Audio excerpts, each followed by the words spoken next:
All right, the last video for this class, finally almost done, covering section 7.3, a pretty minor section in the grand scheme of things.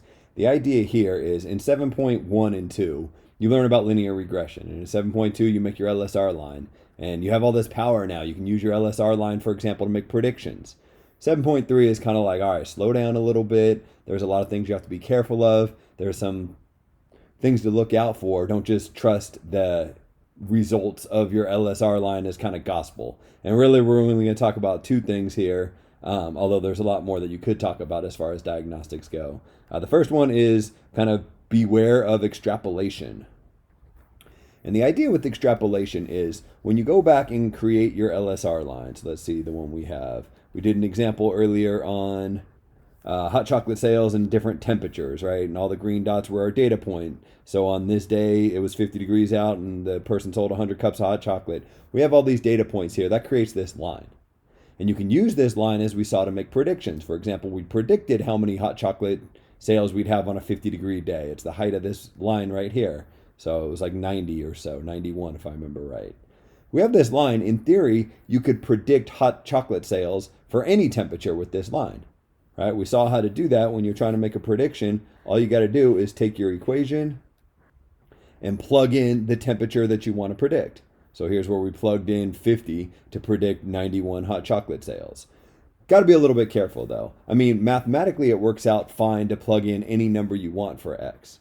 But really, since the line was created with values of x that kind of range from, roughly speaking, 15 to 104, you don't want to plug in values of x that are really far outside of that range.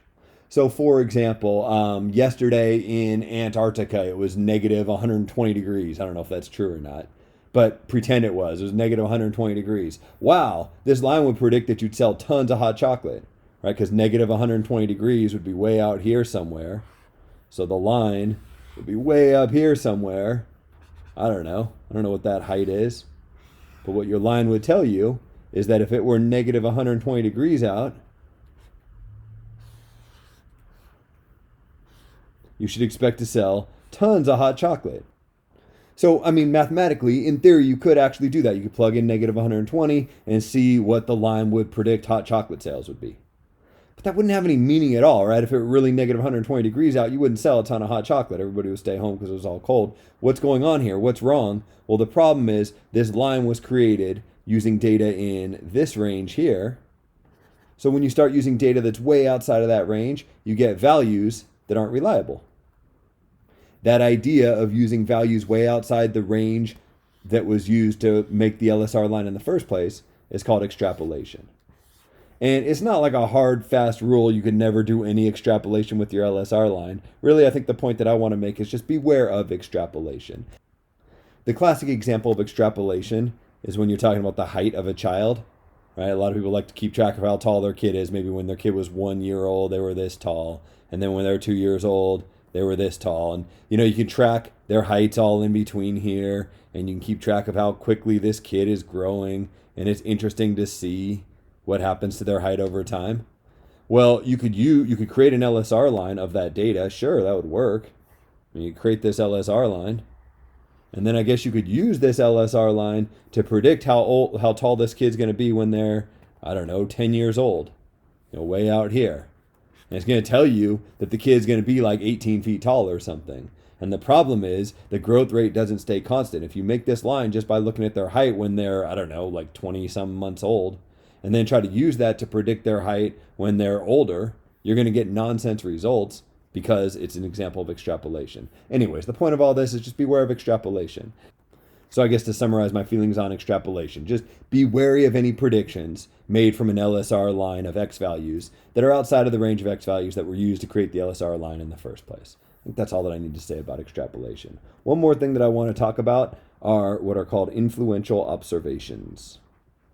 And the idea here goes back to how the calculator or your software created your LSR line in the first place. All right, so let's go back to our scatter plot. How this line was created. And you might recall the calculator's logic was to minimize the residuals, or really the sum of the square of the residuals. So to try to draw a line that, informally speaking, was as close as possible to all the different dots that you had, that made the distance from the dot to the line small. How small? Well, the idea is if I square that value, that residual, and then add them all up, I want the sum of all those squares to be as small as possible. So you're like, oh, okay, cool. So all different dots count, right? It's the sum of the square of all of the residuals, not just one of them. That's true, but that can be problematic when you have observations, when you have x values that are way outside the range of the other x values. So what I'm saying is pretend that you had these data points here. Right, I'll just make something up. Here's my scatter plot. I have all these different observations. I could create an LSR line. If I actually had the values, I could plug these into my calculator, but since I don't, I'll just kind of ballpark it. Maybe you believe me that it would look more or less like this. Right, there's my LSR line. What if I add one more observation? But that observation is not like the others, right? So maybe this is 1, 2, 3, 4, 5, 6, 7, 8. Looks like these values are all between 1 and 8, 9, 10. If I add another observation whose x value is significantly different than all the x values I have so far, so maybe one out here where the x value is 25, this observation is really going to change this line. It's going to have a huge effect on this line because think about it, if I left the line as it was right now, I would get a huge residual from this last observation, right? This is so far below this line that when I calculated the residual, I'd get a really large number. So when I squared it, I'd get a huge number. And so when I calculate the sum of the square of the residuals, this line is no longer going to be the one that my calculator gives me. My calculator is going to calculate a new line. And maybe that new line would look, I don't know, more like that, for example. The takeaway is just if you have a single observation that is much different from the rest of your observations, so kind of think outlier, but specifically an outlier in the x direction. The explanatory variable is significantly different than the rest of your explanatory variables. That single observation is going to have a lot of sway, a lot of pull. It's really going to affect your LSR line. That could be important, right? What if this were a typo? What if this observation weren't supposed to be 25 and was supposed to be 2.5 or something? Or who knows, maybe this should be omitted for some other reason. The point is you can't just take your LSR line and immediately trust it if you have a single observation that's way different from the rest of your observations, specifically in terms of the x value. Then that observation has a lot of influence on the slope of your LSR line. So what do you do about that? Well, that's a topic for another class. In our class, I just want you to know that these things exist.